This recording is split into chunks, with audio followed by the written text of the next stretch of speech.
السلام عليكم ورحمة الله وبركاته. لو انت هنا فده معناه انك بتحب الحاجات اللي ملهاش تفسير، بس خليك فاكر في حاجات لما بتتفتح عمرها ما بتتقفل تاني. يلا نبدأ حكايتنا الجديدة من عالم مخفي. انا مش من النوع اللي بيحب يحكي كتير عن اللي بيحصل لي، بس اللي حصل لي المرة دي كان غريب شوية. حتى لو حد كان حكاهولي ما كنتش هصدقه، بس انا اللي عشته. الموضوع كله بدأ من فترة مش طويلة، لما كنت شغال في شركة صغيرة في وسط البلد ما فيهاش ناس كتير، بس الناس فيها كويسين. الجو كان مريح وكان عاجبني عامة، لحد ما جه أدهم ده كان موظف جديد، بس من أول لحظة حسيت إن عينه مش بتفارقني. كنت في الأول بقول لنفسي عادي، يمكن بيحاول يتأقلم على الجو أو حتى معجب بأسلوبي في الشغل.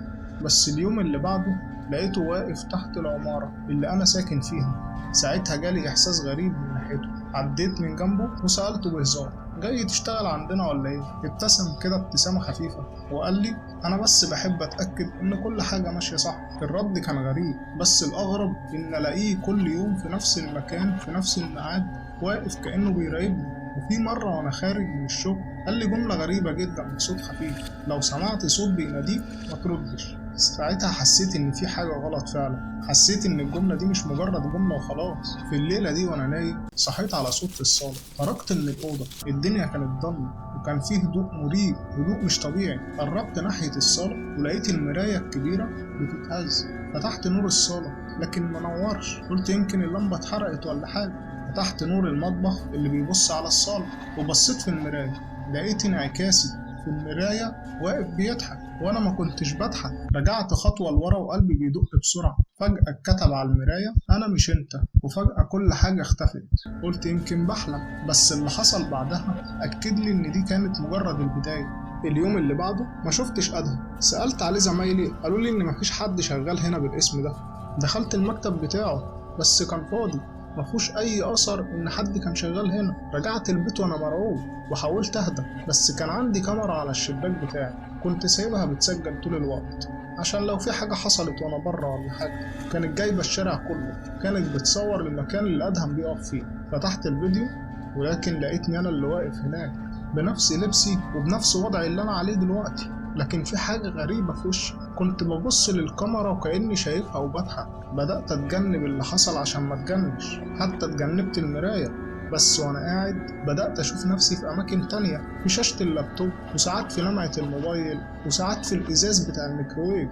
ودايما انعكاسي بيضحك وبيكتب جملة واحدة: أنا خرجت، دورك تدخل مكاني. ابتديت أحس إن الوقت بيتلخبط معايا. ساعات بصحى ومش فاكر آخر حاجة حصلت في اليوم اللي عدى. لقيت نص هدومي ناقصة وحاجات بتختفي من مكانها معرفش بيروحوا فين، ورسايل على الموبايل مبعوتة للناس بس مش أنا اللي بعتها. في مرة صحيت على صوت خبط على الباب، فتحت لقيت حد واقف لابس نفس هدومي لكن وشه مش باين. سألني بنفس نبرة صوتي: انت فاكر انك لسه انت؟ قفلت الباب بسرعة من الخوف وبصيت من العين السحرية لكنه اختفى.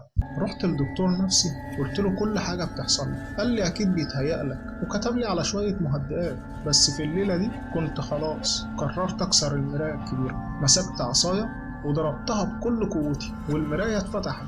حرفيا اتفتحت كأنك بتفتح باب بالظبط. ولما اتفتحت أنا شفت أوضة تانية شبه أوضتي بالظبط، وفيها شخص قاعد لابس نفس لبسي نفس ملامحي، بس عينه كانت حمرا وكان بيضحك. بصلي وقال لي: أنا خرجت، دورك تدخل. ومن اللحظة دي كل يوم بصحى وأنا مش متأكد أنا مين. الناس بتبصلي باستغراب. أمي قالت لي: أنت مش ابني، في حاجة غلط فيك. صحابي بدأوا يبعدوا واحد ورا التاني.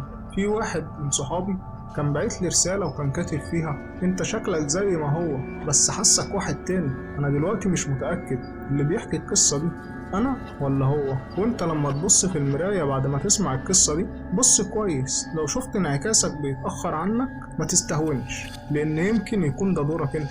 ودي كانت حكايتنا النهاردة، ولو وصلت لحد هنا يبقى القصة عجبتك. ما تنساش تعمل اشتراك وتفعل زر الجرس عشان يجيلك كل جديد. تصبحوا على خير، والسلام عليكم ورحمة الله وبركاته. Só que a profissão das minas é abusadão.